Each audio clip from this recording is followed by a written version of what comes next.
وما من دابة في الأرض إلا على الله رزقها ويعلم مستقرها ومستودعها كل في كتاب مبين. زمکه کې هیڅ داسې کوم خوځنده ساکت نشته چې د هغه روزي د الله په غاړه نه وي او د هغه په باب هغه نه پوهیږي چې هغه چیرته اوسیږي او چیرته هغه سپارل کیږي. هر څه په یو روښانه دفتر کې ثبت. وهو الذي خلق السماوات والأرض في 6 أيام وكان عرشه على الماء ليبلوكم أيكم أحسن عملا ولئن قلت إنكم مبعوثون من بعد الموت ليقولن الذين كفروا إن هذا إلا سحر مبين.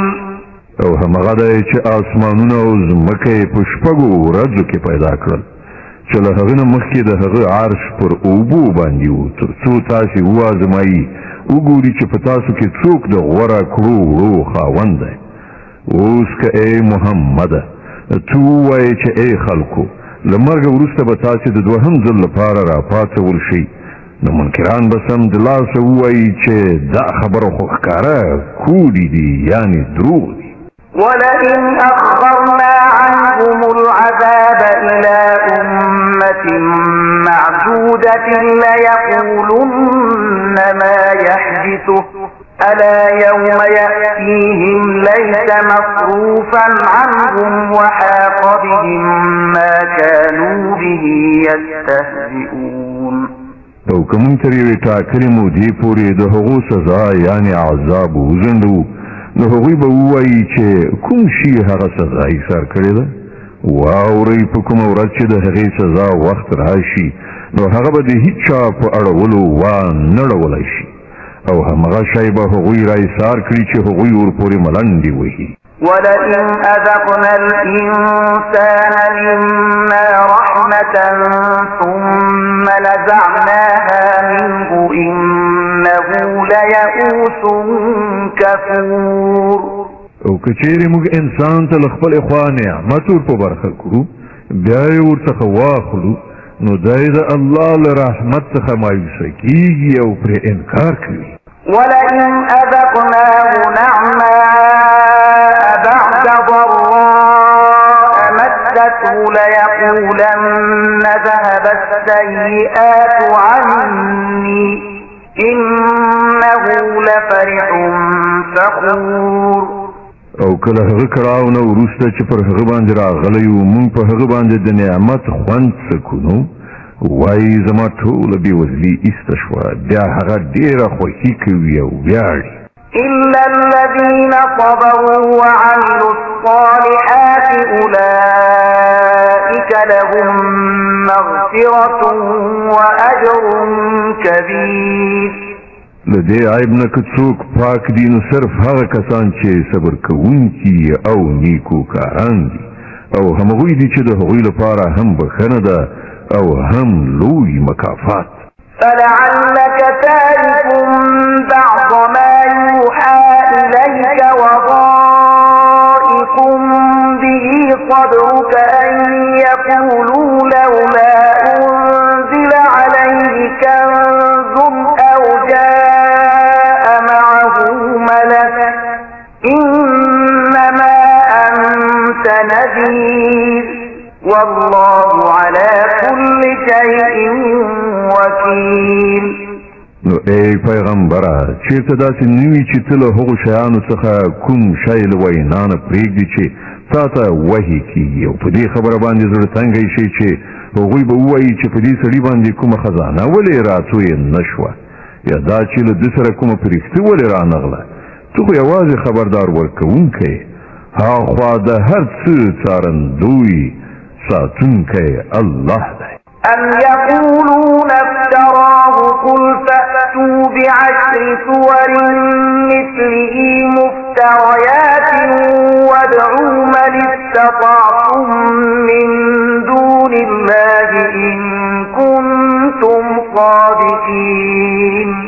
آیا دوی وایي چې پیغمبر دا کتاب له ځانه په دروغو جوړ کړی دی؟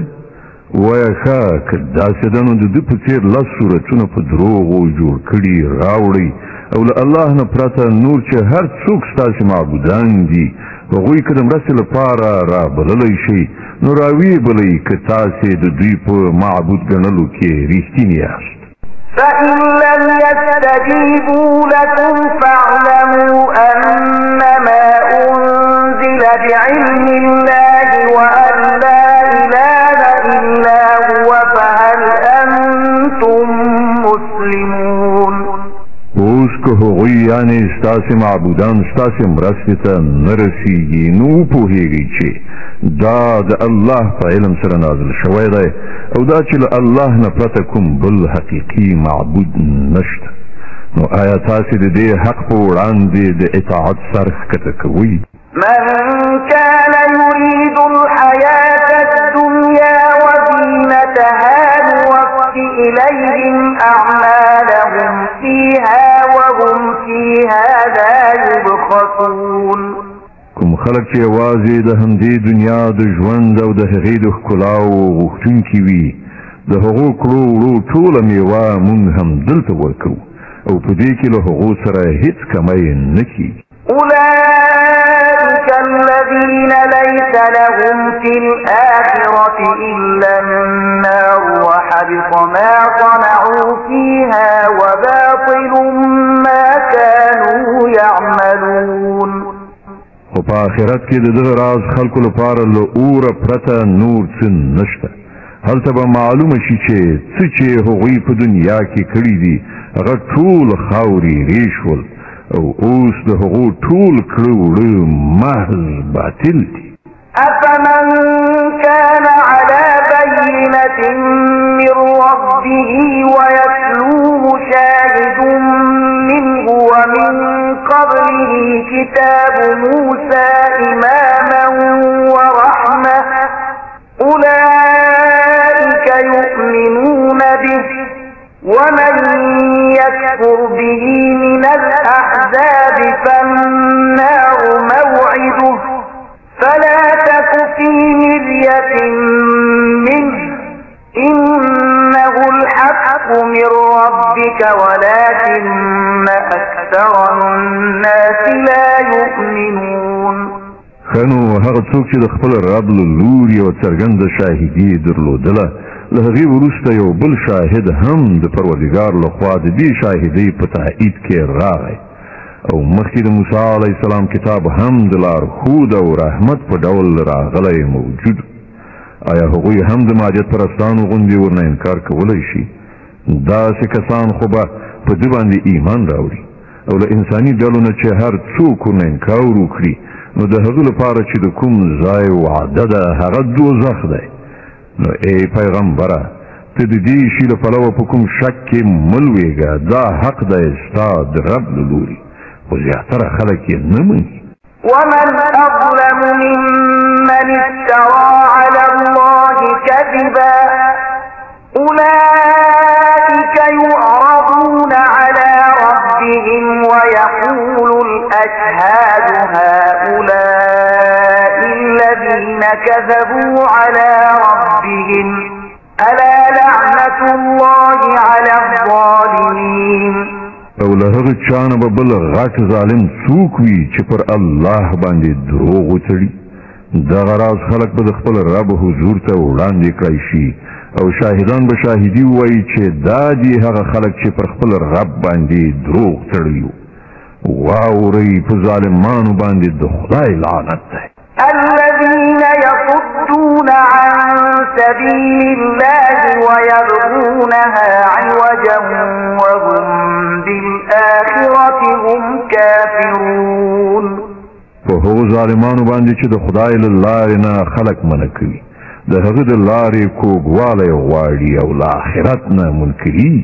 أولئك لم يكونوا معجزين في الأرض وما كان لهم من دون الله من أولياء يضاعف لهم العذاب ما كانوا يتقون. يستطيعون السمع وما كانوا يبصرون. دوی په ځمکه کې د الله بې وسې کوونکي نه وو او نه د الله په مقابله کې څوک د دوی ملاتړ. دوی ته به اوس دوه چنده عذاب ورکړل شي. دوی نه د بل چا اورېدای شوه او نه یې په خپله غور کو. أولئك الذين خسروا أنفسهم وضل عنهم ما كانوا يفترون. دوی هغه خلک دي چې خپل ځان یې په خپله په زیان کې واچو او هغه هر څه ورنه ورک شول چې دوی دروغ تړلي وو. لا جرم أنهم في الآخرة هم الأخسرون. لدې پرته بله لاره نشته چې هم دوی په آخرت کې تر ټولو زیات زیانمن ووسي. إن الذين آمنوا وعملوا الصالحات وأخبتوا إلى ربهم أولئك أصحاب الجنة هم فيها خالدون. پاتې شول هغه خلک چې ایمان یې راوړ او ښه کارونه یې وکړل او همغه خپل رب ته په عاجزۍ شول نو په یقیني ډول هغوی جنتیان دي او په جنت کې به هغوی د تل لپاره اوسیږي. مثل الفريقين كالأعمى والأصم والبصير والسميع هل يستويان مثلا أفلا تذكرون. د دې دواړو ډلو مثال داسې دی لکه چې یو انسان ړوند کون وي او بل لیدونکی او اورېدونکی. آیا دا دواړه یو شان کېدی شي؟ آیا تاسې له دې مثال نه څه درس نه اخلئ؟ ولقد أرسلنا نوحا إلى قومه إني لكم نذير مبين ألا تعبدوا إلا الله إني أخاف عليكم عذاب يوم أليم. او همدغسې حالاتو چې موږ نوح علیه السلام د هغه قوم ته لېږلی وو. هغه وویل زه تاسې ته په ډاګه څرګنده خبرداری درکوم چې له الله جل علا شانه نه پرته د هیچا بندګي ونه کړئ. که نن زه اندېښمن یم چې پر تاسې باندې به یوه ورځ دردناک عذاب نازل شي. فقال الملأ الذين كفروا من قومه ما نراك إلا بشرا مثلنا وما نراك اتبعك إلا الذين هم أراذلنا بادي الرأي وما نرى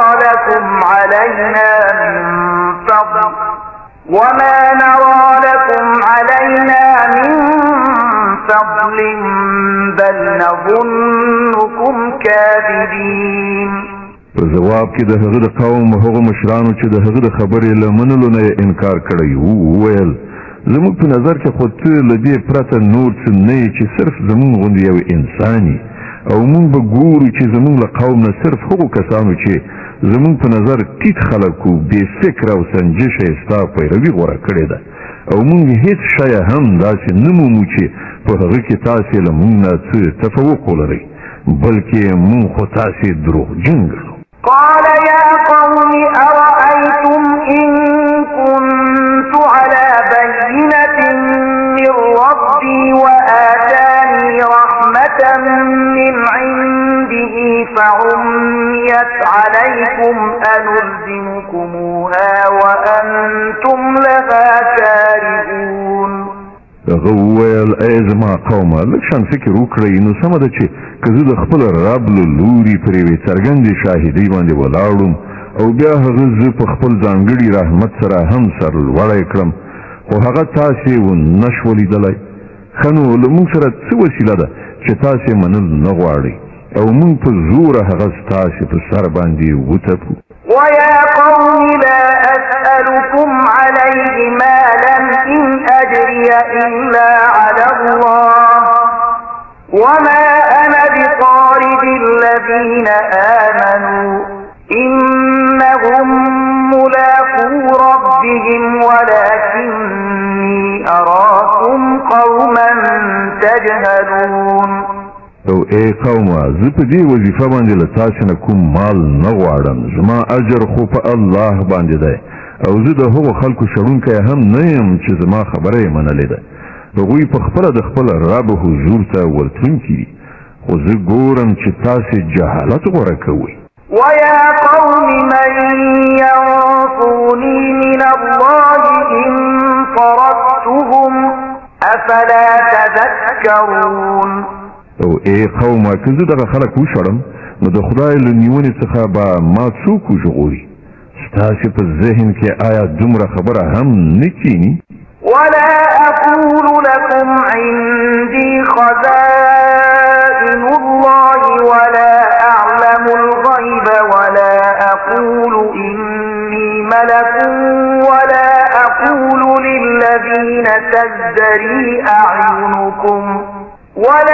أقول للذين تزدري أعينكم لن يؤتيهم الله خيرا الله أعلم بما في أنفسهم إني إذا لمن الظالمين او زه تاسې ته نه وایم چې له ما سره د الله خزانې دي نه دا وایم چې زه د غیبو علم لرم نه دا دعوا کوم چې زه په رښتیا یم او زه دا هم نشم ویلی چې کوم خلک چې ستاسې سترګې په سپکه ورته ګوري هغو ته به الله کومه ښېګنه ورنه کړي د هغو د نفسونو په حالت باندې الله ډېر ښه پوهېږي که زه داسې ووایم نو ظالم به یم قالوا يا نوح قد جادلتنا فأكثرت جدالنا فأتنا بما تعدنا إن كنت من الصادقين په پای کې هغوی وویل چې ای نوح تا له موږ سره جګړه وکړه او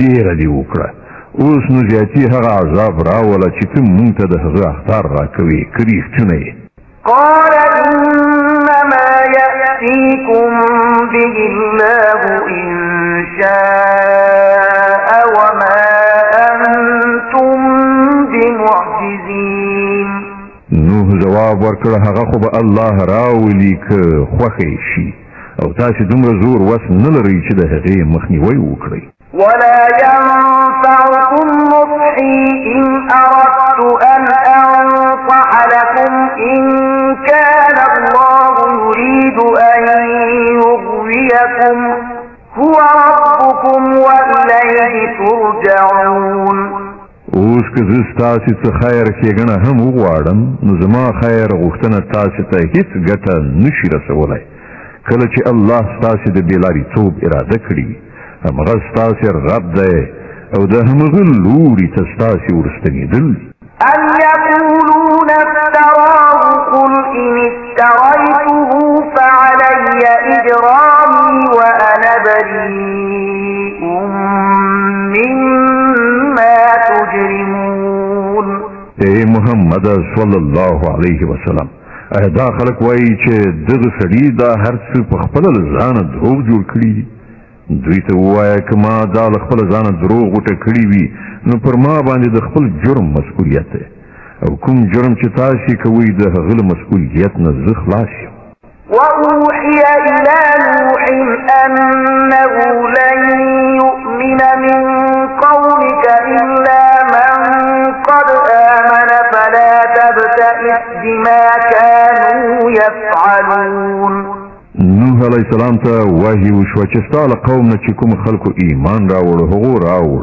نور نو کوم منونکی نشته د هغو په کړو وړو باندې غمجن کېدل پرېږده واصنع الفلك بأعيننا ووحينا ولا تخاطبني في الذين ظلموا إنهم مغرقون او تر څارنې لاندې زموږ له ښوونې سره سم د یوې کښتۍ په جوړولو لاس پورې کړه او ګوره کوم خلکو چې ظلم کړی دی د هغو په حق کې ماته څه سپارښت مه کوه دوی ټول اوس ډوبېدونکي دي ويصنع الفلك وكلما مر عليه ملأ من قومه سخروا منه قال إن تسخروا منا فإنا نسخر منكم كما تسخرون نوح علیه السلام کښتۍ جوړوله او د هغه د قوم له مشرانو څخه به چې څوک د هغه له څنګه تېرېده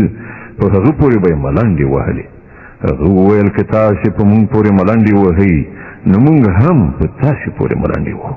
فسوف تعلمون من يأتيه عذاب يخزيه ويحل عليه عذاب مقيم.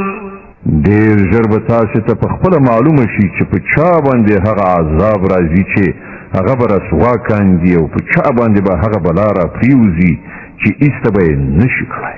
حتى إذا جاء أمرنا وفارت النور قل نحمل فيها من كل زوجين اثنين وأهلك إلا من سبق عليه القول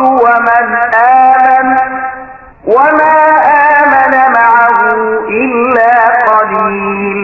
تر دې پورې چې کله زموږ حکم راغی او هغه تنور را وخوټېد نو موږ وویل د هر جنس څخه یوه جوړه په بیړۍ کې واچوه، خپله کورنۍ هم پرته له هغو کسانو څخه چې مخکې د هغو په باب وینا شوې ده په دې کې سپاره کړه او هغه کسان هم کېنوه چې ایمان یې راوړی دی او په دې وخت کې لږ غوندې خلک وو چې له نوح سره یې ایمان راوړی و. وقال اركبوا فيها بسم الله مجريها ومرساها إن ربي لغفور رحيم. نوح وویل سپاره شئ په دې کې د همغه الله په نوم سره دي د دې روانېدل هم د دې درېدل هم زما رب ډېر غفور او رحیم دی. وهي تجري بهم في موج كالجبال ونادى نوح ابنه وكان في معزل يا بني اركب معنا ولا تكن مع الكافرين. کشتۍ هغه خلک راخیستي و روانه وه او هره څپه لکه د غره په شان راپورته کېدله. د نوح زوی په لرې فاصله کې و. نوح علیه السلام ورته غږ وکړ زویه له موږ سره سپور شه له کافرانو سره مه اوسه. قال سآوي إلى جبل يعصمني من الماء قال لا عاصم اليوم من أمر الله إلا من رحم وحال بينهما الموج فكان من المغرقين. هغه راوګرځېد ځواب یې ورکړ زه همدا اوس په یو غره باندې خیژم چې ما له اوبو نه وژغوري. نوح علیه السلام وویل نن کوم شی د الله له حکم نه ژغورونکی نشته پرته له دې نه چې همغه الله په چا باندې رحم وکړي. په دې ترڅ کې یوه څپه د دواړو په منځ کې پرده شوه او هغه هم له غرقېدونکو څخه شو. وقيل يا أرض ابلعي ماءك ويا سماء أقلعي وغيض الماء وقضي الأمر واستوت على الجود وقيل بعدا للقوم الظالمين. حکم شو ای ځمکې خپلې ټولې اوبه جذب کړه او ای آسمانه بند شه. بیا اوبه په ځمکه کې کېناستلې پرېکړه سر ته ورسېده. کښتۍ د جودي په غره باندې کېناستله او وویل شول چې ایسته دې شي د ظالمانو قوم د خدای له رحمت څخه.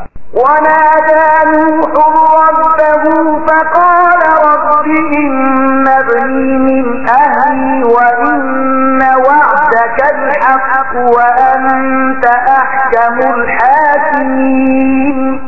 نوح خپل رب ته غږ وکړ ویې ویل ای زما ربه زما زوی زما له کورنۍ څخه دی او ستا وعده رښتیا ده او ته له ټولو حاکمانو څخه لوی او غوره حاکم یې. قال يا نوح إنه ليس من أهلك إنه عمل غير صالح فلا تسألني ما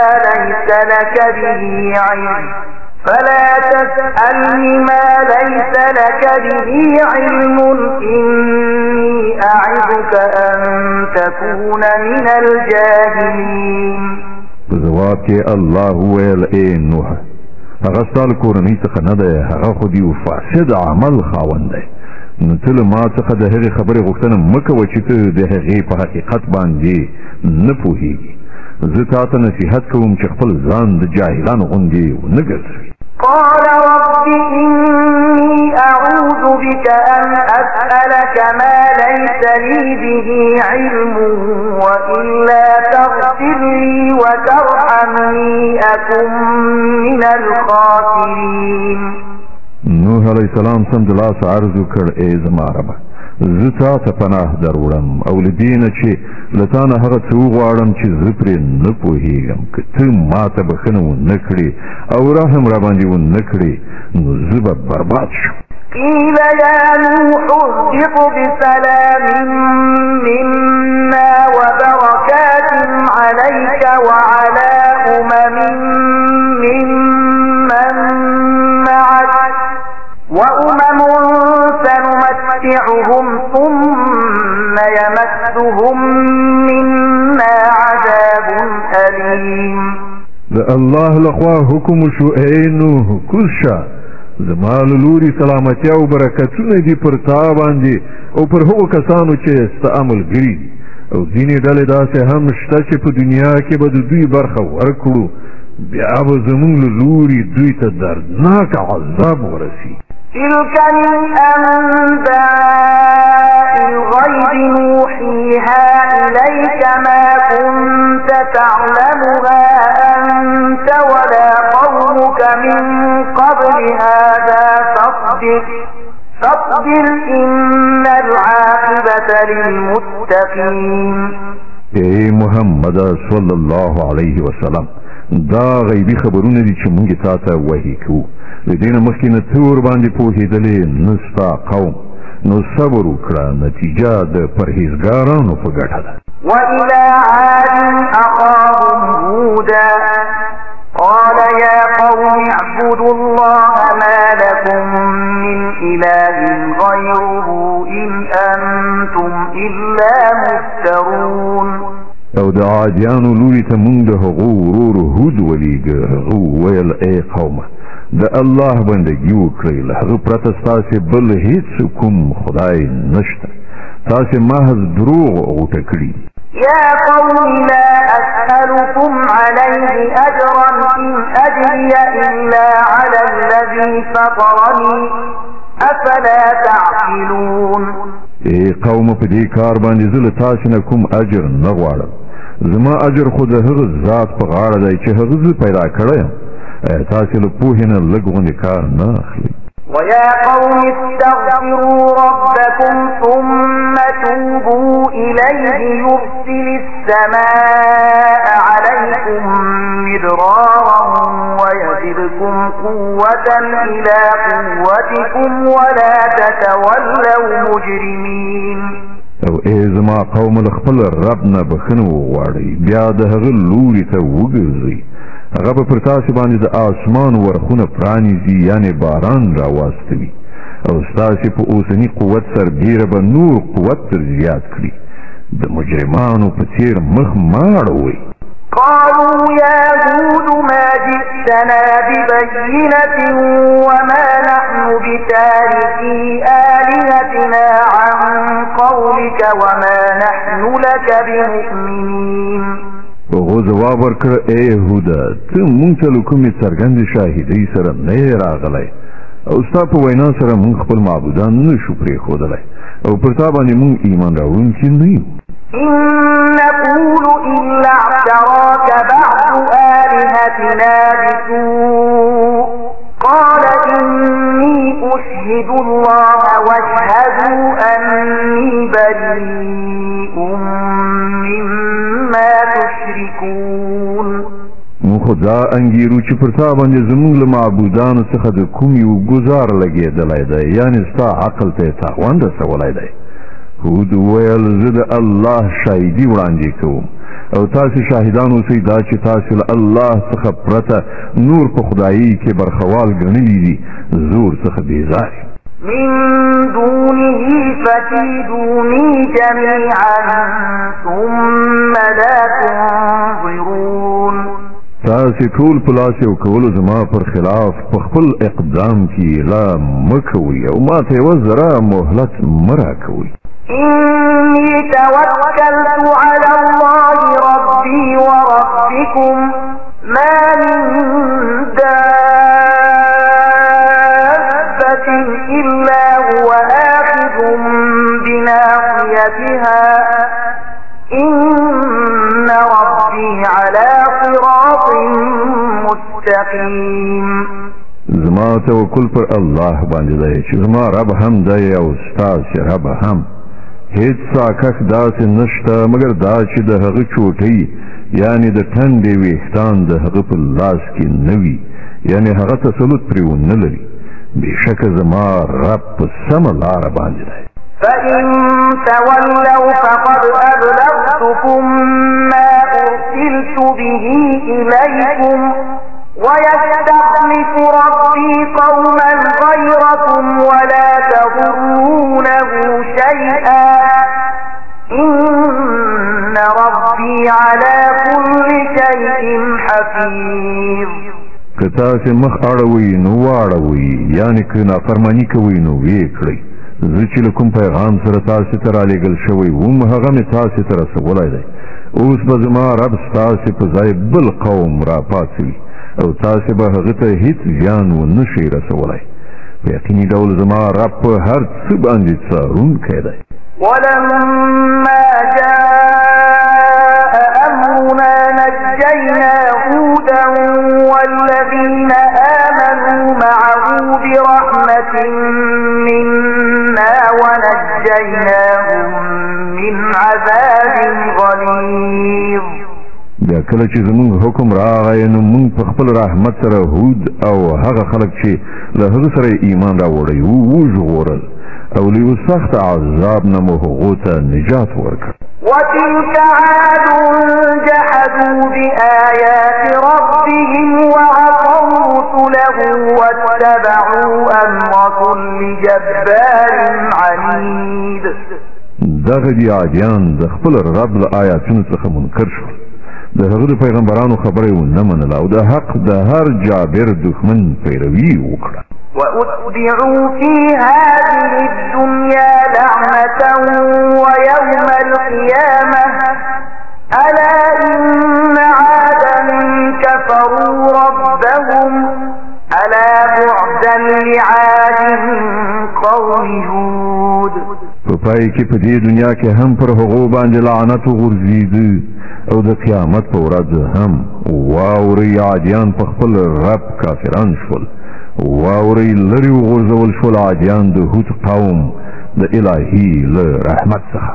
وإلى ثمود أخاهم صالحا قال يا قوم اعبدوا الله ما لكم من إله غيره هو أنشأكم من الأرض واستعمركم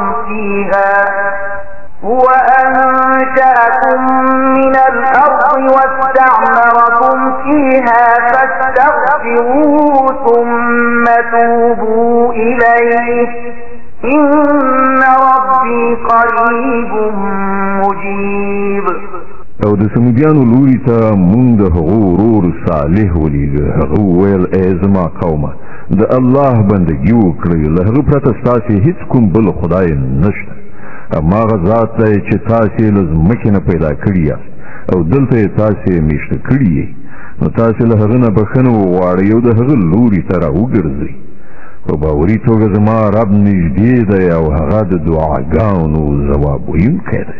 قالوا يا صالح قد كنت فينا مرجوا قبل هذا أتنهانا أن نعبد ما يعبد آباؤنا وإننا لفي شك مما تدعونا إليه مريب. وی ویل ای صالح لدینه مخکې ته په مونږ کې یو داسې سړی وي چې ډېرې هیلې در پورې تړلې وي. آیا ته غواړې مونږ د هغو معبودانو له عبادت نه منع کړي چې زموږ پلرونو نیکونو د هغو عبادت کوو؟ نو د کومې کړنلارې په لوري چې مونږ ته بلنه راکوي د هغې په باب مونږ سخت په اشتباه کې یو چې مونږ یې په تشویش کې اچولی یو. قال يا قوم أرأيتم إن كنت على بينة من ربي وآتاني منه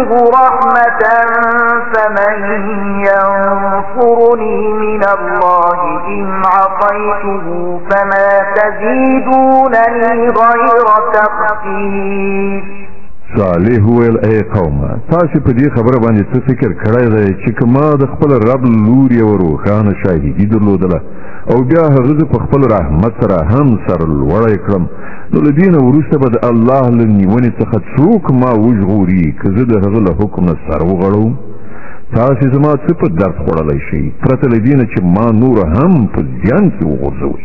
ويا قوم هذه ناقة الله لكم آية فذروها تأكل في أرض الله ولا تمسوها بسوء فيأخذكم عذاب قريب.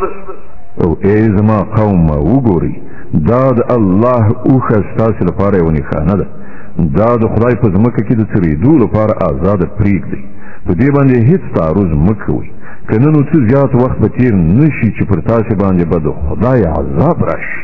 فعقروها فقال تمتعوا في داركم 3 أيام ذلك وعد غير مكذوب.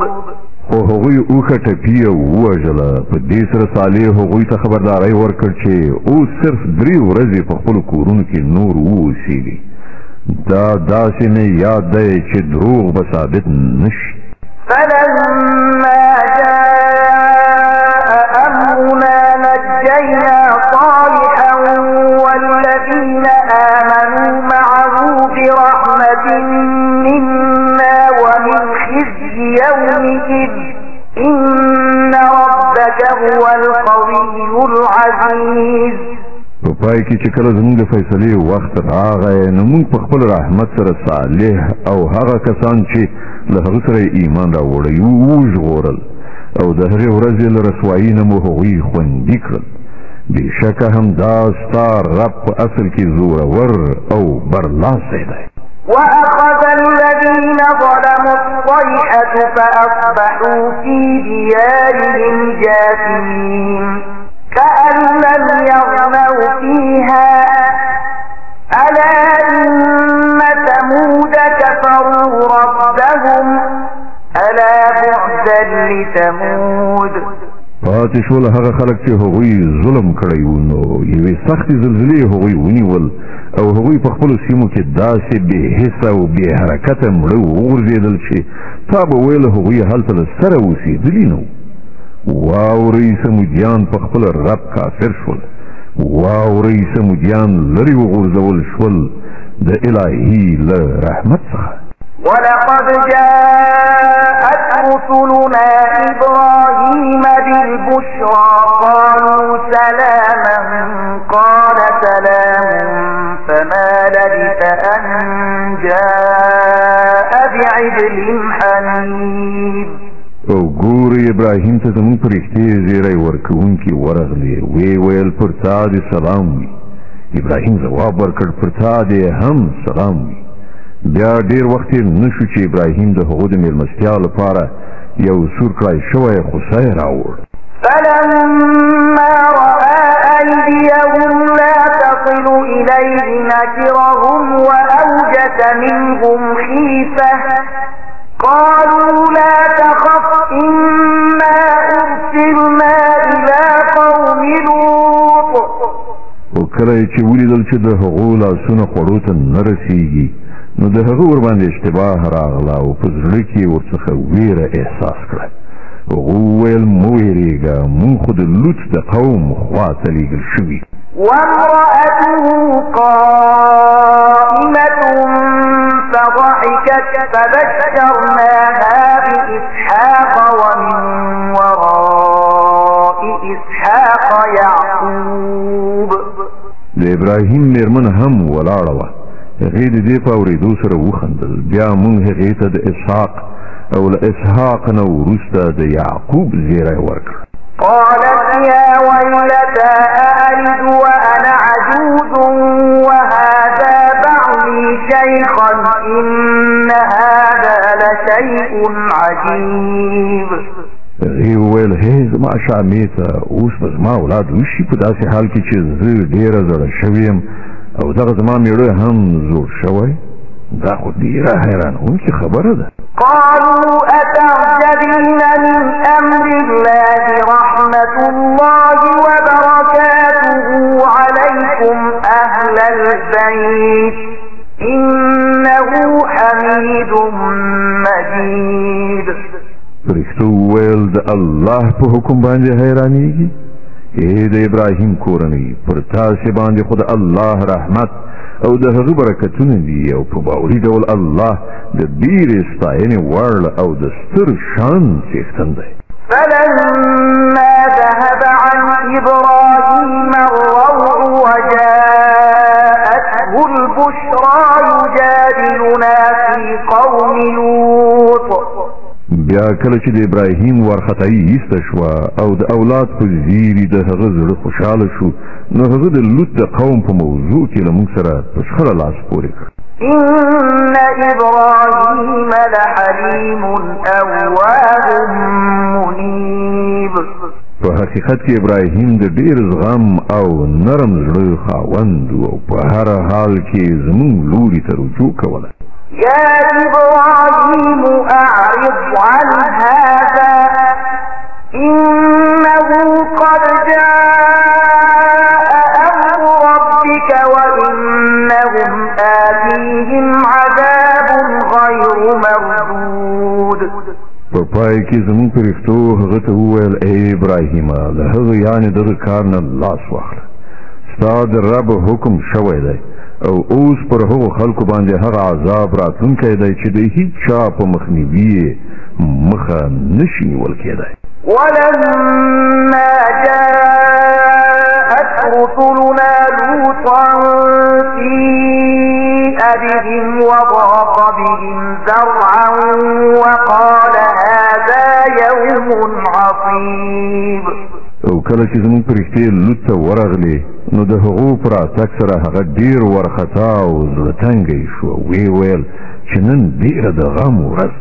وجاءه قومه يهرعون إليه ومن قبل كانوا يعملون السيئات قال يا قوم هؤلاء بناتي هن أطهر لكم فاتقوا الله ولا تخزون في ضيفي أليس منكم رجل رشيد.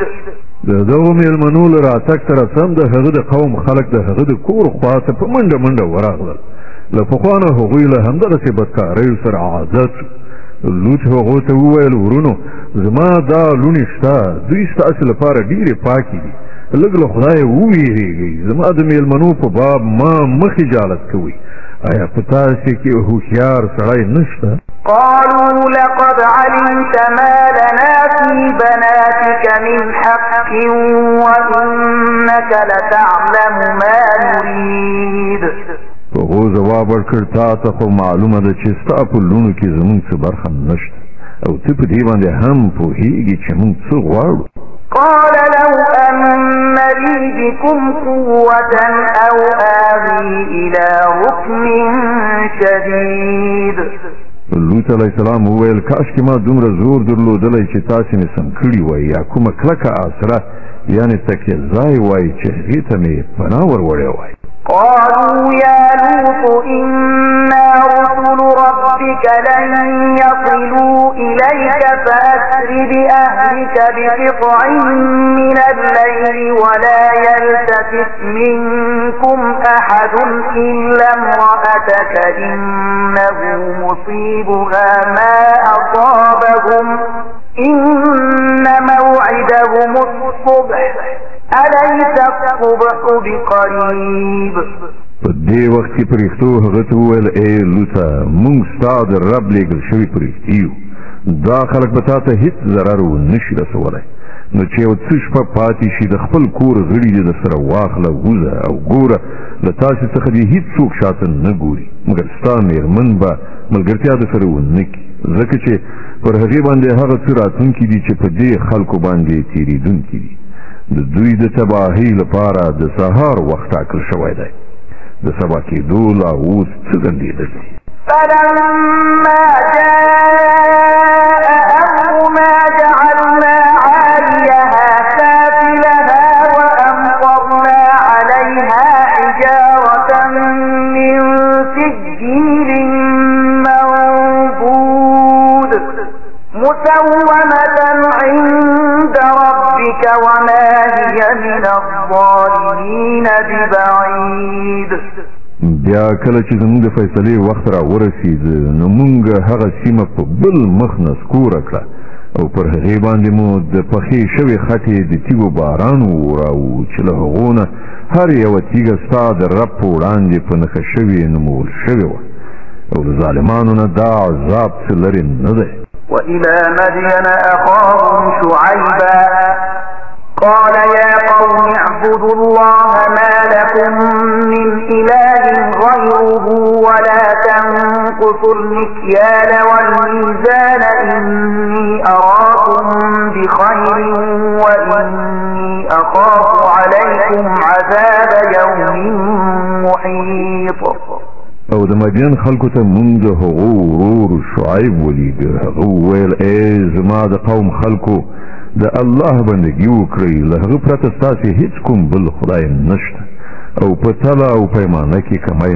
مه کوئ زه نن تاسې په ښه حالت کې ګورم خو زه ویرېږم چې سبا به پر تاسې باندې داسې ورځ راشي چې د هغې عذاب به ټول رایسار کړي ويا قوم أوفوا المكيال والميزان بالقسط ولا تبخسوا الناس أشياءهم ولا تعثوا في الأرض مفسدين او ای قومه له عدالت سره سم ټول او پیمانه کوئ او خلکو ته د هغو په شیانو کې تاوان مه وراړوئ او په ځمکه کې فساد مه خوروئ بقية الله خير لكم إن كنتم مؤمنين وما أنا عليكم بحفيظ د الله درکړې زیرمه یعنې هغه څه چې د ټول او پیمانې د پرځای کولو څخه وروسته پاتې کېږي ستاسې لپاره ډېره ښه ده که تاسې مؤمنان یئ او په هر حال زه پر تاسې باندې څارندوی نه یم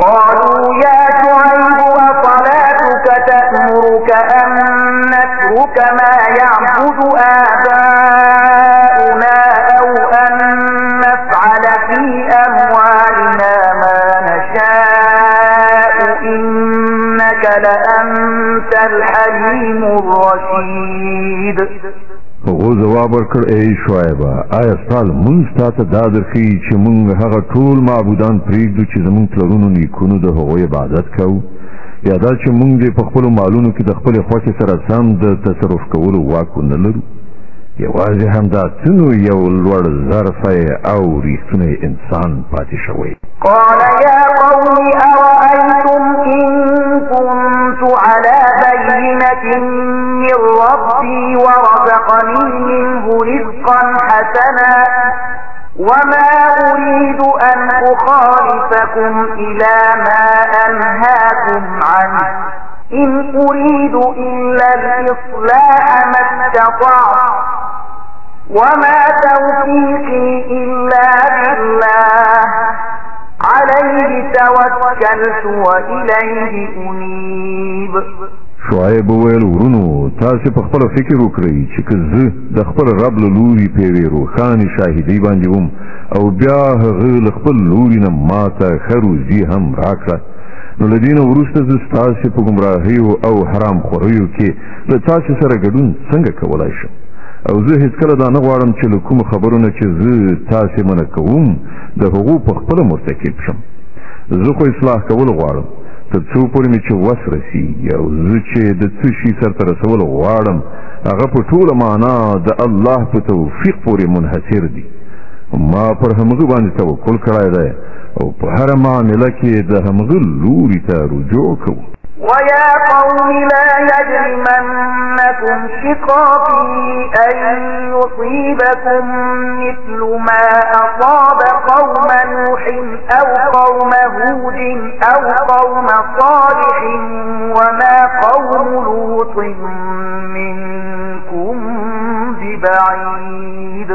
او اے قومه زما پر خلاف ستاسې دښمني چېرته د دې وار را نولي چې په پای کې پر تاسې باندې هم همغه عذاب راشي چې د نوح یا هود یا د صالح په قوم باندې راغلی او د لوط قوم خو له تاسې نه څه زیات لرې هم نه دی. واستغفروا ربكم ثم توبوا إليه إن ربي رحيم ودود. ګورئ له خپل رب نه بخښنه وغواړئ او د هغه لوري ته راوګرځئ. بېشکه زما رب رحم کوونکی دی او له خپل مخلوق سره مینه لري. قالوا يا شعيب ما نفقه كثيرا مما تقول وإنا لنراك فينا ضعيفا ولولا رهتك لرجمناك وما أنت علينا بعزيز. هغو ځواب ورکړ ای شعیبه ستا زیاتره خبرو باندې خو موږ له سره پوهېږو نه او موږ وینو چې ته زموږ په منځ کې یو بېوسی انسان یې. که ستا خپلوان نه وای نو موږ به د وخته ته سنګسار کړی وای. ستا مټ بازو خو دومره نه دي چې پر موږ باندې دروند وي. قال يا قوم أرهطي أعز عليكم من الله واتخذتموه وراءكم ظهريا إن ربي بما تعملون محيط. شعیب وویل ورونو آیا زما خپلوان پر تاسې باندې له الله نه زیات درانه یعنې عزیز دي چې تاسې له خپلوانو څخه وویریږئ او الله مو بیخي شاته وغورځو. وپوهیږئ چې څه چې تاسې کوئ هغه د الله له محاکمې نه د باندې نه دي. ويا قوم اعملوا على مكانتكم إني عامل سوف تعلمون من يأتيه عذاب يخزيه ومن هو كاذب وارتقبوا إني معكم رقيب. ای قومه تاسې په خپله کړنلاره فعالیت کوئ او زه به په خپله کړنلاره فعالیت کوم. ډېر ژر به تاسې ته څرګنده شي چې په چا باندې رسوا کوونکی عذاب راځي او څوک دروغجن دی. تاسې هم انتظار وباسئ او زه هم د تاسې سره سترګې په لاره یم. ولما جاء أمرنا نجينا شعيبا والذين آمنوا معه برحمة منا وأخذت الذين ظلموا الصيحة فأصبحوا في ديارهم جاثمين كأن لم يغنوا فيها ألا بعدا لمدين كما بعدت ثمود. په پای کې چې کله زموږ د فیصلې وخت راغی نو موږ په خپل رحمت سره شعیب او د هغه مؤمنان ملګري وژغورل. کوم کسانو چې ظلم کړی وو هغوی یوې سختې زلزلې داسې ونیول چې هغوی په خپلو کورونو کې داسې بې حسه بې حرکته یخ پراته پاتې شول چې تا به ویل هغوی له سره هېڅکله هلته اوسېدلي نه. واورئ د مدین خلک هم د الله له رحمت نه لرې وغورځول شول لکه څنګه چې سمودیان غورځول شوي وو. ولقد أرسلنا موسى بآياتنا وسلطان مبين إلى فرعون وملئه فاتبعوا أمر فرعون وما أمر فرعون برشيد. او موسی موږ له خپلو نښانو او د ماموریت له څرګند سند سره فرعون او د هغه د سلطنت لوړ رتبه کسانو ته واستوو خو هغو د فرعون د حکم پیروي وکړه په داسې حال کې چې د فرعون حکم په رښتینې باندې نه و. يقدم قومه يوم القيامة فأوردهم النار وبئس الورد المورود. د قیامت په ورځ به هغه د خپل قوم په وړاندې وي او تر خپل قیادت لاندې به هغوی د دوزخ لوري ته بوځي. د ورتګ څومره ناکاره ځای دی دا چې څوک ورته ورسېږي. وأتبعوا في هذه لعنة ويوم القيامة بئس الرفد المرفود. او په دې خلکو باندې په دنیا کې هم لعنت وغورځید او د قیامت په ورځ به هم پرې وغورځي. څومره بده بدله ده دا چې چاته ورکړی شي. ذلك من أنباء القرى نقصه عليك منها قائم وحصيد دغه د څو کلیو ماجرا ده چې مونږ تاسو اورو له هغونو ځینې اوس هم ولاړ دي او د ځینو کښتونه لو شوي دي یعنې له منځه تللي دي وما ظلمناهم ولكن ظلموا أنفسهم فما أغنت عنهم آلهتهم التي يدعون من دون الله من شيء لما جاء أمر ربك وما زادوهم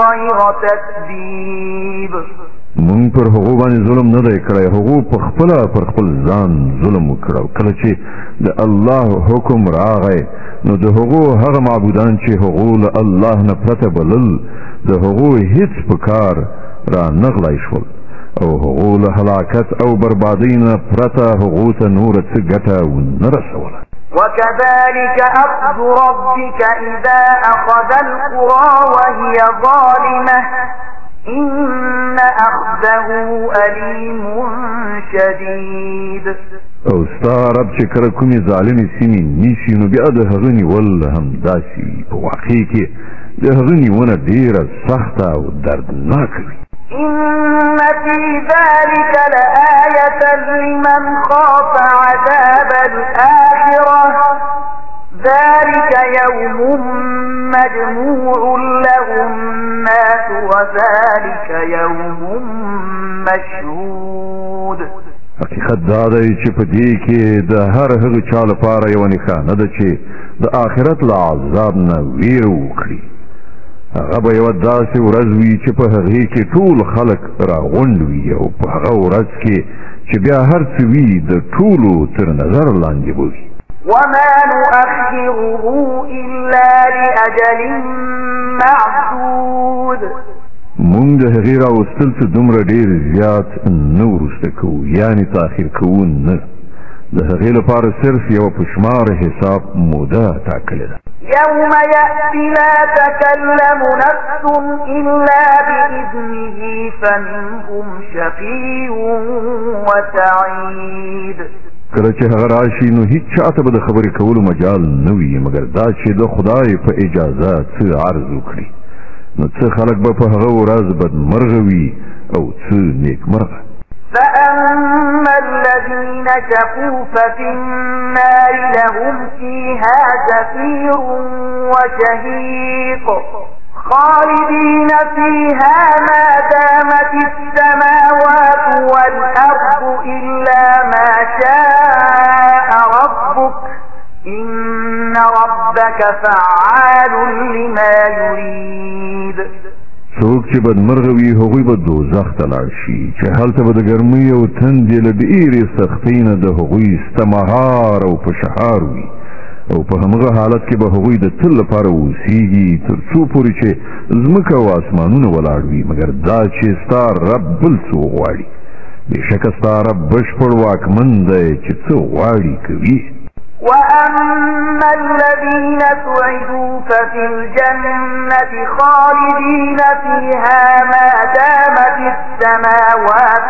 والأرض إلا ما شاء ربك عطاء غير مجذوذ پاتې شول هغه کسان چې نیکمرغه ثابت شي نو هغوی به جنت ته لاړ شي او هلته به د تل لپاره اوسیږي تر څو پورې چې ځمکه او اسمانونه برقرار دي مګر دا چې ستا رب نور څه وغواړي په هغو به د داسې ورکړې پیرزوینه وشي چې د هغې لړۍ به هېڅکله غوڅېدونکې نه وي فلا تك في مرية مما يعبد هؤلاء ما يعبدون إلا كما يعبد آباؤهم من قبل وإنا لموفوهم نصيبهم غير منقوص نو ای پیغمبره ته د هغو معبودانو له پلوه په څه اشتباه کې مه لویږه چې دغه خلک د هغو عبادت کوي دوی خو صرف د وړاندو تقلید په اساس هماغسې عبادتونه کوي لکه څنګه چې مخکې د دوی پلرونو نیکونو کول او موږ به د دوی برخه دوی ته بشپړه ورکړو بې له دې نه چې په هغې کې څه کموالی وي. ولقد آتينا موسى الكتاب فاختلف فيه ولولا كلمة سبقت من ربك لقضي بينهم وإنهم لفي شك منه مريب. مونږ له دې نه مخکې موسی ته هم کتاب ورکړی دی او د هغه په باب هم اختلاف شوی و لکه څنګه چې نن د دغه کتاب په باب کېږي چې تا ته درکړی شوی دی. که ستا د رب له لوري له پخوا نه د یوې خبرې تصمیم نه وای نیول شوی نو د دغو اختلاف کوونکو په منځ کې به لا د مخه پرېکړه شوې وه. دا واقعیت دی چې دوی د هغه له پلوه په شک او اشتباه کې لوېدلي.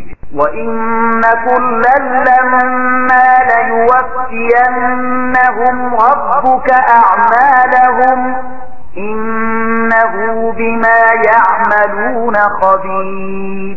او دا هم واقعیت دی چې ستا رب به دوی ته د دوی د عملونو پوره بشپړه بدله ورکړي. دا باوري ده چې هغه د دوی له ټولو حرکتونو نه باخبر دی. فاستقم كما أمرت ومن تاب معك ولا تطغوا إنه بما تعملون بصير. نو اے محمد ته او ستا هغه ملګري چې له کفر او سرغړونې نه د ایمان او غاړې ښودو لوري ته راوښتي دي پر سمه لاره همغسې برابر ثابت قدم اوسئ لکه څنګه چې درته حکم شوی دی او د بندګۍ له حد نه تېری مه کوئ. څه چې تاسې کوئ هغه ستاسې د رب په نظر کې دي. ولا تركنوا إلى الذين ظلموا فتمسكم النار وما لكم من دون الله من أولياء ثم لا تنصرون. د دغو ظالمانو لوري ته یو بڅری مه کږېږه که نه نو دوزخ به مو ونغاړي او تاسې به کوم داسې دوست او سرپرستو نه مومئ چې له خدای نه مو وژغورلی شي او له هیڅ یو ځای نه به تاسې ته مرسته ونه رسي.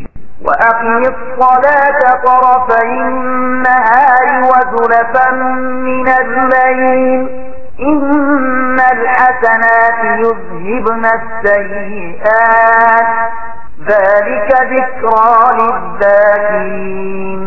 او ګوره لمونځ د ورځې په دواړو خواو کې او څه د شپې په تېرېدو کې قایم کړه په حقیقت کې نیکي بدۍ له منځه وړي. دا د هغو خلکو لپاره یوه یادونه ده چې د خدای په یاد لرونکي دي.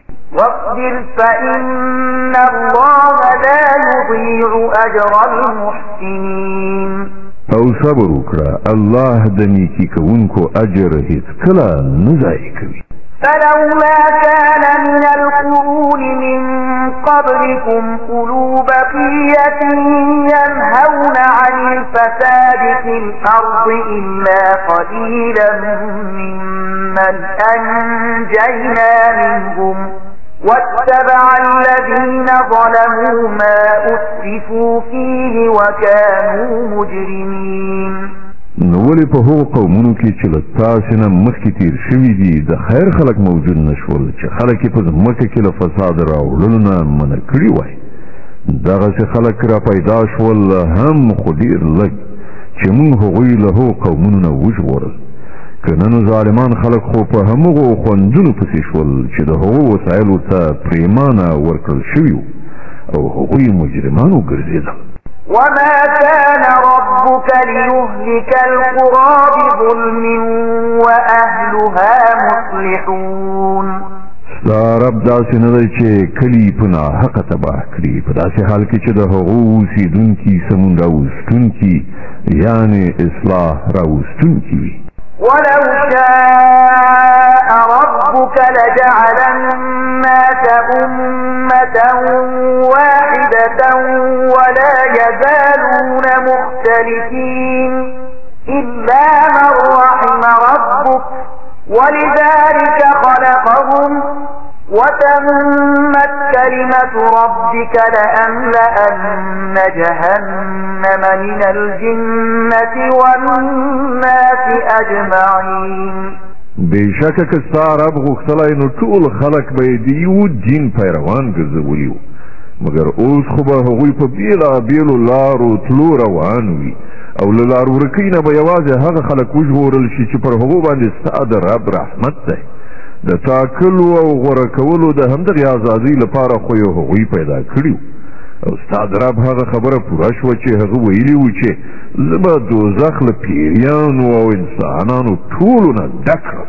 وَكُلًّا نَقُصُّ عَلَيْكَ مِنْ أَنْبَاءِ الرُّسُلِ مَا نُثَبِّتُ بِهِ فُؤَادَكَ وَجَاءَكَ فِي هَذِهِ الْحَقُّ وَمَوْعِظَةٌ وَذِكْرَى لِلْمُؤْمِنِينَ. او اے محمد صلی الله علیه وسلم، دا د پیغمبرانو کیسې چې مونږ تا ته اورو دا هغه شیان دي چې د هغو په وسیله ستا زړه ډاډه کوو. په هغو کې تا ته د حقیقت علم په لاس درغی او ایمان راوړونکو ته نصیحت او ویښتوب په برخه شو. وَقُلْ لِلَّذِينَ لَا يُؤْمِنُونَ اعْمَلُوا عَلَى مَكَانَتِكُمْ إِنَّا عَامِلُونَ وَانْتَظِرُوا إِنَّا مُنْتَظِرُونَ. پاتې شول هغه خلک چې ایمان نه راوړي نو هغو ته ووایه چې تاسې په خپله کړنلاره فعالیت کوونکي واوسئ او موږ به یې په خپله کړنلاره کوو. د چارو پای ته تاسې هم سترګې په لاره واوسئ او موږ هم سترګې په لارې. وَلِلَّهِ غَيْبُ السَّمَاوَاتِ وَالْأَرْضِ وَإِلَيْهِ يُرْجَعُ الْأَمْرُ كُلُّهُ فَاعْبُدْهُ وَتَوَكَّلْ عَلَيْهِ وَمَا رَبُّكَ بِغَافِلٍ عَمَّا تَعْمَلُونَ. په اسمانونو او ځمکه کې چې څه پټ شوي دي ټول د الله د وس واک په موټي کې دي او ټوله معامله د همغه لوري ته ورګرځول کېږي.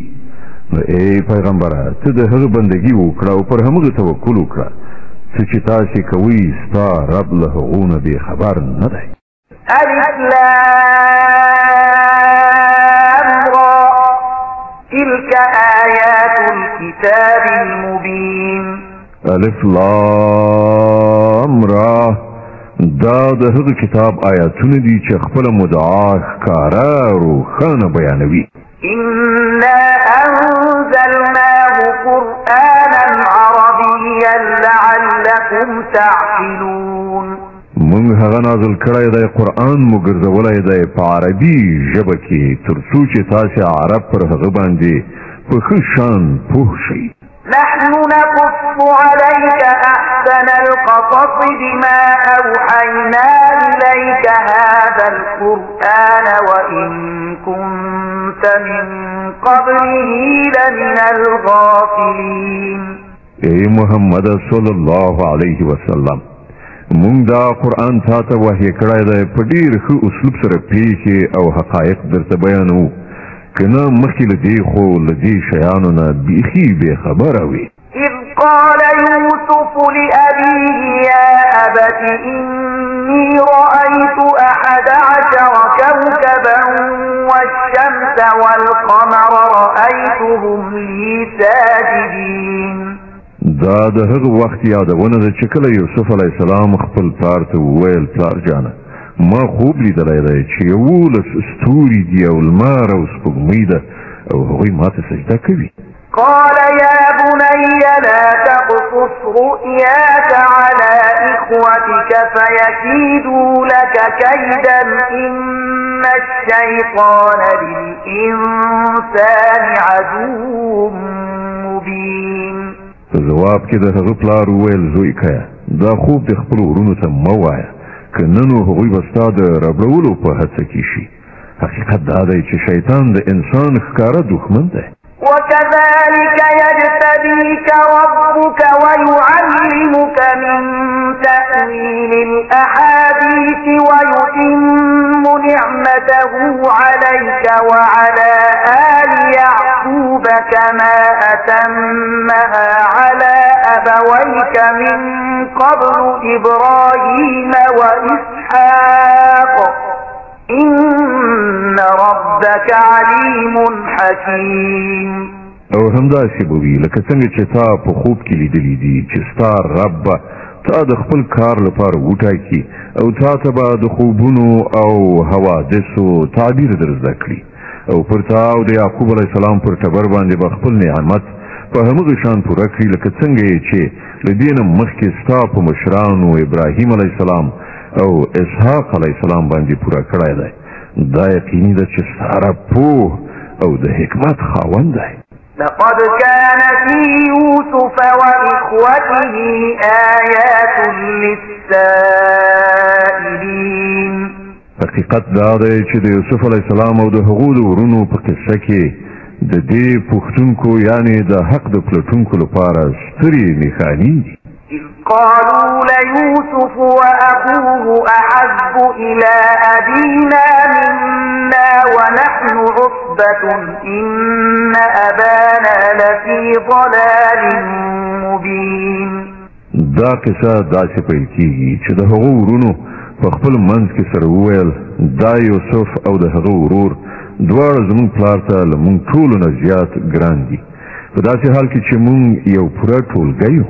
رښتیا خبره دا ده چې زموږ پلار بیخي سربداله شوی دی. اقتلوا يوسف أو اطرحوه أرضا يخل لكم وجه أبيكم وتكونوا من بعده قوما صالحين. زه یوسف ووژنئ یا هغه چیرته وغورځوئ تر څو چې ستاسې د پلار پاملرنه یوازې ستاسې لوري ته راواوړي د دې کار له کولو نه وروسته بیرته نیکان شي. قال قائل منهم لا تقتلوا يوسف وألقوه في غيابة الجب يلتقطه بعض السيارة إن كنتم فاعلين. په دې سره له هغو نه یې وویل یوسف مه وژنئ بیا که څه کوئ نو هغه په کومه تیاره څاه کې وغورځوئ کوم تلونکی راتلونکی کاروان به یې راوباسي. قالوا يا أبانا ما لك لا تأمنا على يوسف وإنا له لناصحون. هغوی له دې تړون نه وروسته خپل پلار ته ورغلل ویې ویل پلار جانه څه خبره ده چې ته د یوسف په باب پر موږ باندې اعتماد نه کوې په داسې حال کې چې موږ خو د هغه رښتیاني خواخوږي یو. أرسله معنا غدا يرتع ويلعب وإنا له لحافظون. سبا هغه له موږ سره ولېږه یو څه میوه دانه به وخوري او لوبې او ساعتیري به هم وکړي موږ د هغه د ساتنې څارنې لپاره موجود یو. قال إني ليحزنني أن تذهبوا به وأخاف أن يأكله الذئب وأنتم عنه غافلون. پلار وویل ستاسې لخوا د هغه بیول پر ما ګران تمامېږي او زه ویرېږم چې چېرته یې لیوه ونه خوري او تاسې به ورڅخه په غفلت کې یاست. قالوا لئن أكله الذئب ونحن عصبة إنا إذا لخاسرون. هغو ځواب ورکړ چې زموږ په موجودیت کې لیوه خوري په داسې حال کې چې موږ یوه قوي ډله یو بیا خو به موږ ډېر زیانکار یو.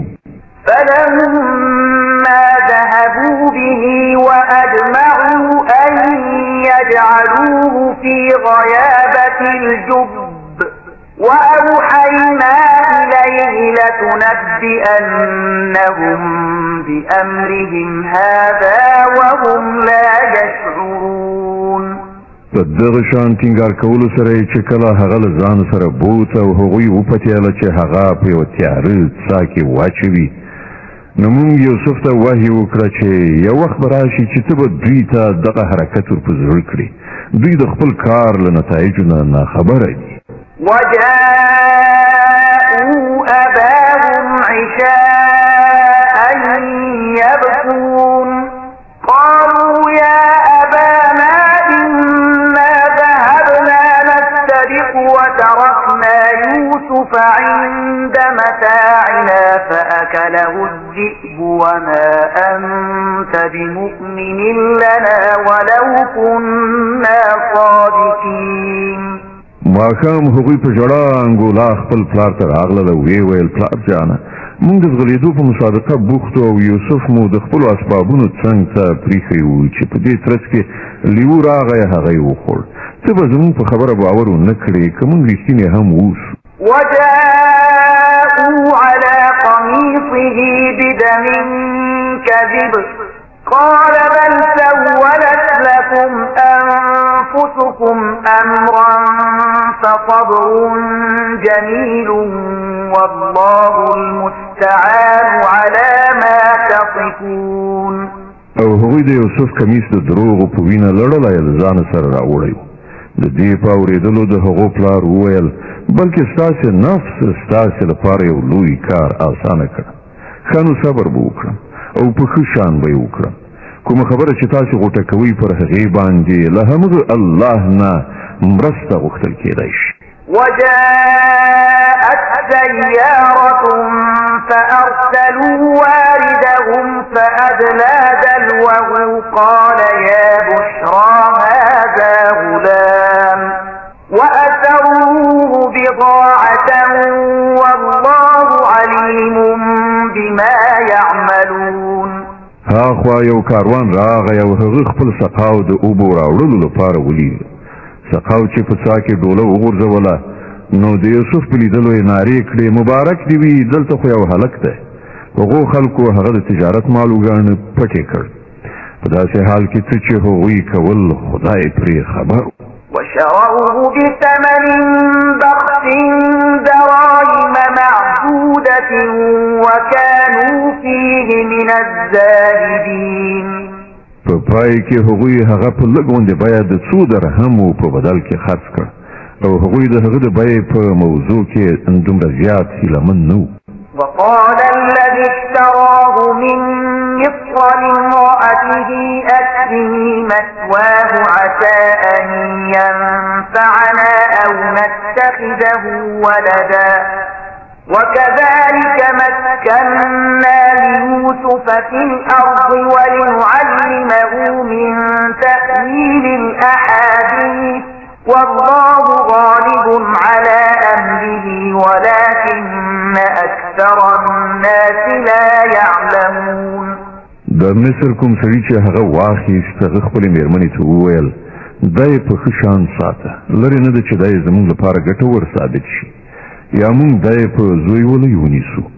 په دې ډول موږ د یوسف لپاره په هغه ځمکه کې د ټینګښت زمینه برابره کړه او په چارو باندې د پوهېدو او د خوبونو د تعبیر د ورزده کولو انتظام وکړ. الله خپل کار کوي خو زیاتره خلک نه پوهېږي. ولما بلغ أشده آتيناه حكما وعلما وكذلك نجزي المحسنين. او کله چې هغه پوره ځوانۍ ته ورسېده نو موږ هغه ته د فیصلې قوت او علم ورکړ. په دغه ډول موږ نیکانو ته مکافات ورکوو. وراودته التي هو في بيتها عن نفسه وغلقت الأبواب وقالت هيت لك قال معاذ الله إنه ربي أحسن مثواي إنه لا يفلح الظالمون. د کومې ښځې په کور کې چې هغه وو هغې خپل ځان ته د هغه توجه جلبوله او یوه ورځ یې ورونه وتړله ویې ویل چې راشه. یوسف وویل پناه په خدای زما رب خو ماته ښه منزلت راکړی او زه دا کار وکړم. داسې ظالمان هېڅکله بری نشي موندلی. ولقد همت به وهم بها لولا أن رأى برهان ربه كذلك لنصرف عنه السوء والفحشاء إنه من عبادنا المخلصين. هغه د هغه خواته ورمخکې شوه او یوسف به هم د هغې لوري ته ورمخکې شوی وای که د خپل رب دلیل یې نه وای لیدلی. داسې وشول تر څو چې موږ له هغه نه بدي او بې حیایي ایسته کړو. په حقیقت کې هغه زموږ له غوره کړی شوو بندګانو څخه و. واستبق الباب وقدت قميصه من دبر وألف يا سيدها لدى الباب قالت ما جزاء من أراد بأهله ذلك سوءا إلا أن يسجن أو عذاب أليم. په پای کې یوسف او هغې وړاندې وروسته د دروازې خواته منډه کړه او هغې د شا لخوا د یوسف کمیس په راکشولو سره څیرې کړ. په دروازه کې دواړو د هغې میړه موجود ومونده. د هغه په لیدلو سره ښځې وویل د هغه چا څه سزا ده چې ستا کورنۍ ته خراب نیت ولري؟ له دې پرته بله یې څه سزا کېدلی شي چې بندي کړی شي یا سخت عذاب ورکړی شي؟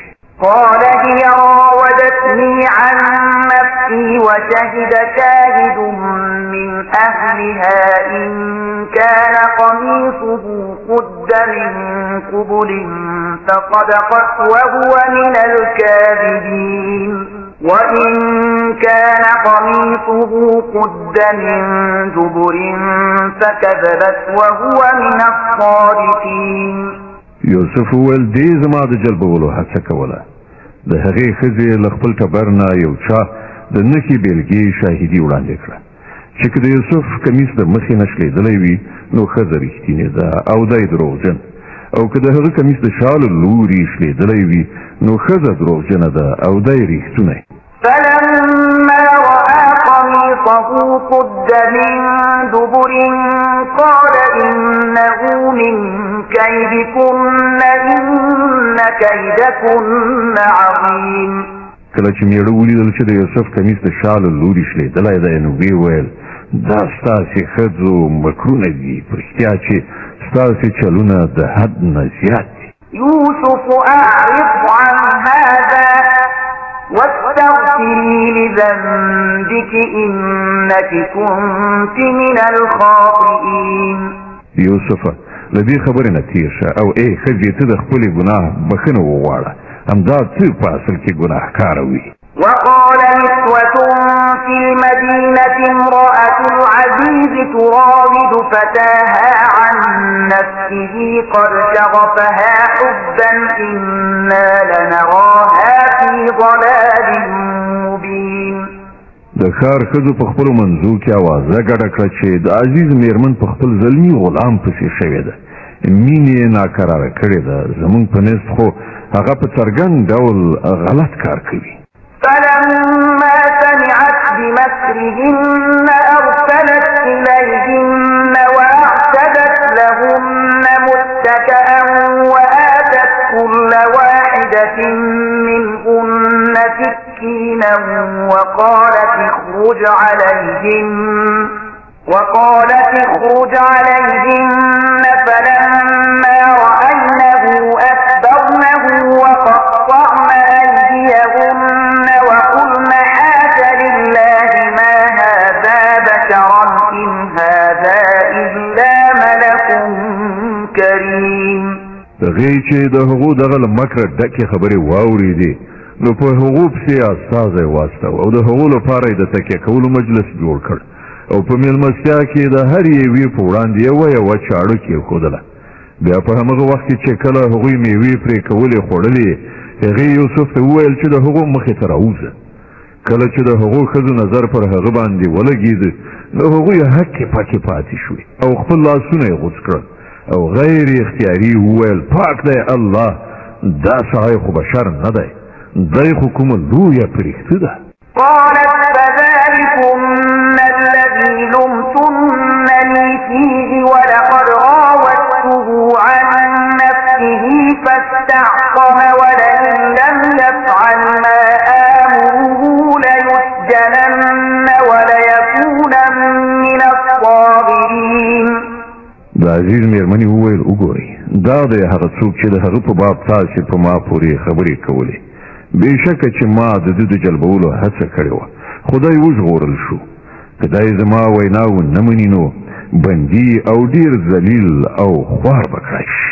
قال رب السجن أحب إلي مما يدعونني إليه وإلا تصرف عني كيدهن أصب إليهن وأكن من الجاهلين. یوسف وویل ای زما ربه د دې په نسبت بندي کېدل ما ته ښه دي چې زه هغه کار وکړم چې دا خلک له مانه غواړي، او کته د هغو د سیسې له مانه دفع نه کړي نو زه به د هغو په دام کې ونښلم او په ناپوهانو کې به شامل اوسم. فاستجاب له ربه فصرف عنه كيدهن إنه هو السميع العليم.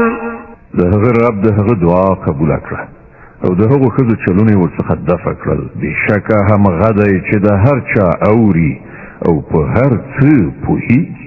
ثم بدا لهم من بعد ما رأوا الآيات ليسجننه حتى حين.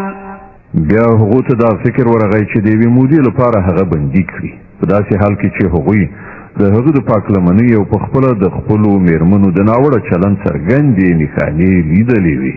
ودخل معه السجن فتيان قال أحدهما إني أراني أعصر خمرا وقال الآخر إني أراني أحمل فوق رأسي خبزا تأكل الطير منه نبئنا بتأجيله إنا نراك من المحسنين.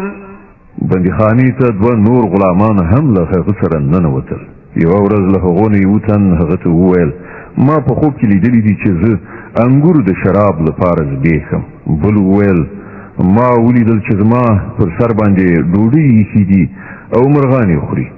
دواړو وویل موږ ته د دې تعبیر وکړه موږ وینو چې ته یو ښه سړی یې. قال لا يأتيكما طعام ترزقانه إلا نبأتكما بتأويله قبل أن يأتيكما ذلكما مما علمني ربي إني تركت ملة قوم لا يؤمنون بالله وهم بالآخرة هم كافرون. یوسف وویل دلته چې کوم خواړه تاسې ته درکول کیږي د هغو له راتګ نه مخکې به زه تاسې ته د دې خوبونو تعبیر وکړم. دا علم له هغو علمونو نه دی چې زما رب ماته راکړی دی. واقعیت دا دی چې ما د هغو خلکو تګلاره پرېښې ده چې په الله باندې ایمان نه راوړي او له آخرت نه منکران دي.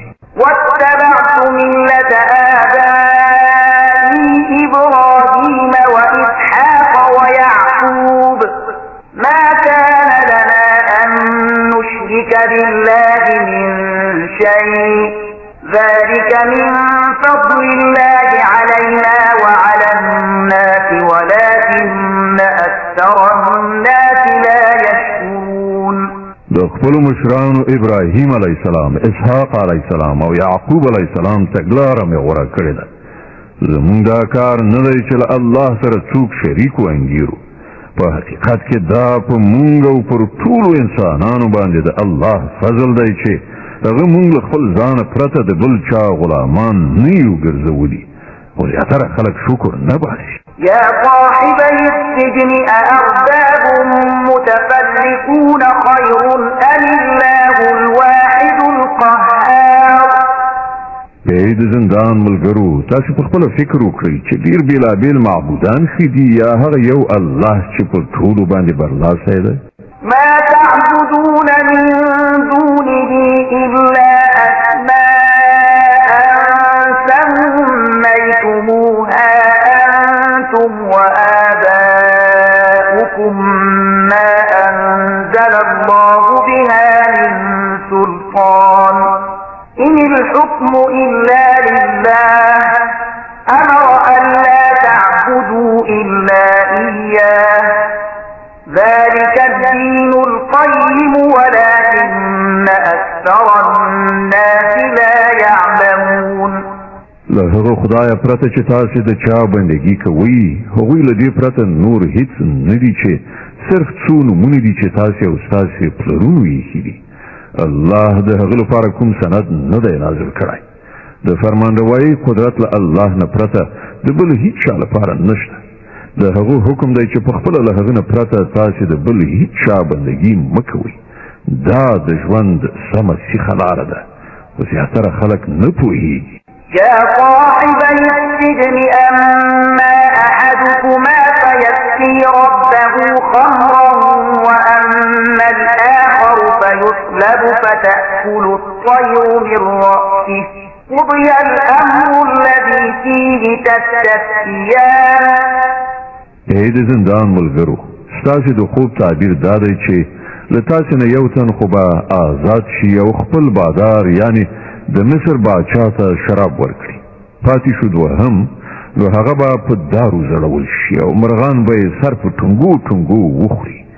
د دې خبرې چې تاسې پوښتنه کوله داسې حکم شوی دی. وقال للذي ظن أنه ناج منهما اذكرني عند ربك فأنساه الشيطان ذكر ربه فلبث في السجن بضع سنين. بیا له هغو نه چې د چا په باب دا ګمانو چې هغه به خوشي کړی شي، هغه ته یوسف وویل چې خپل بادار یعنې د مصر پاچا ته زما یادونه وکړه، خو شیطان هغه داسې په غفلت کې وغورځاوه چې هغه خپل بادار یعنې د مصر پاچا ته د هغه ور یادول هیر کړل او یوسف څو کاله په زندان کې پاتې شو. وقال الملك إني أرى 7 بقرات سمان يأكلهن 7 عجاف و7 سنبلات خضر وأخر يابسات يا أيها الملأ أفتوني في رؤياي إن كنتم للرؤيا تعبرون. یوه ورځ باچا وویل ما په خوب کې لیدلي دي چې و چاغې غواوې دي چې و ډنګرې غواوې خوري او د غلې وشنه وږي دي او نور وچ. ای درباریانو ما ته د دې خوب تعبیر وښایاست که تاسې د خوبونو په مطلب باندې پوهیږئ. قالوا أضغاث أحلام وما نحن بتأويل الأحلام بعالمين. هغوی وویل دا خو ګډ وډ خوبونه دي او موږ د دغه شان خوبونو په مطلب باندې نه پوهیږو. وقال الذي نجا منهما وادكر بعد أمة أنا أنبئكم بتأويله فأرسلون. له هغو 2 تنو بندیانو څخه چې یو تن له زندان څخه ژغورل شوی و او هغه ته له یوې اوږدې مودې وروسته اوس خبره ورپه زړه شوه. هغه وویل زه تاسې صاحبانو ته د دې معنا درښیم، ما لږ زندان ته یوسف ته ولېږئ. يوسف أيها الصديق أفتنا في 7 بقرات سمان يأكلهن 7 عجاف و7 سنبلات خضر وأخر يابسات لعلي أرجع إلى الناس لعلهم يعلمون. هغه ورغی ویې ویل یوسفه ای له سره تر پایه ریښتونیه ما ته د دې خوب مطلب وښایه چې و چاغې غواوې دي و ډنګرې غواوې خوري او و شنه وږي دي او وچ. ښایي چې زه هغو خلکو ته بېرته ستون شم هیله ده چې هغوی وپوهېږي. قال تزرعون 7 سنين دأبا فما حصدتم فذروه في سنبله إلا قليلا مما تأكلون. یوسف وویل تر 7 کلونو پورې به تاسې د کروندو کښتونو په کرنه بوخت شئ. په دې دوران کې چې تاسې کوم کښتونه لو کړل له هغو نه صرف لږ غوندې برخه چې تاسې د خوراک لپاره په درد خوري راوباسئ او نور په خپلو وږو کې پرېږدئ. ثم يأتي من بعد ذلك 7 شداد يأكلن ما قدمتم لهن إلا قليلا مما تحصنون. بیا به 7 کلونه ډېر سخت د قحطۍ او وچکالۍ راشي. په هغه زمانه کې به هغه ټول غله وخوړل شي چې تاسې به د هغه وخت لپاره راغونډه کړئ. که څه وسپمیږي نو همغه به وي چې تاسې د تخم لپاره خوندي ساتلي وي. ثم يأتي من بعد ذلك عام فيه يغاث الناس وفيه يعصرون. له هغه وروسته به یو کال داسې راشي چې په هغه کې به د رحمت په ورښتونو سره د خلکو فریاد واورېدل شي او هغوی به د انګورو او نورو دانو شیره وزبیښي او اوبه به ورڅخه وباسي. وقال الملك ائتوني به فلما جاءه الرسول قال ارجع إلى ربك فاسأله ما بال النسوة اللاتي قطعن أيديهن إن ربي بكيدهن عليم. باچا وویل هغه ماته راولئ، خو کله چې استازی یوسف ته ورغی نو هغه وویل خپل بادار یعنی باچا ته بیرته ورشه او له هغه نه پوښتنه وکړه چې د هغو ښځو څه معامله ده چې خپل لاسونه یې پرې کړي وو.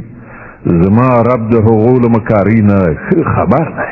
قال ما خطبكن إذ راوتن يوسف عن نفسه قلن حاش لله ما علمنا عليه من سوء قالت امرأة العزيز الآن حصحص الحق أنا راودته عن نفسه وإنه لمن الصادقين.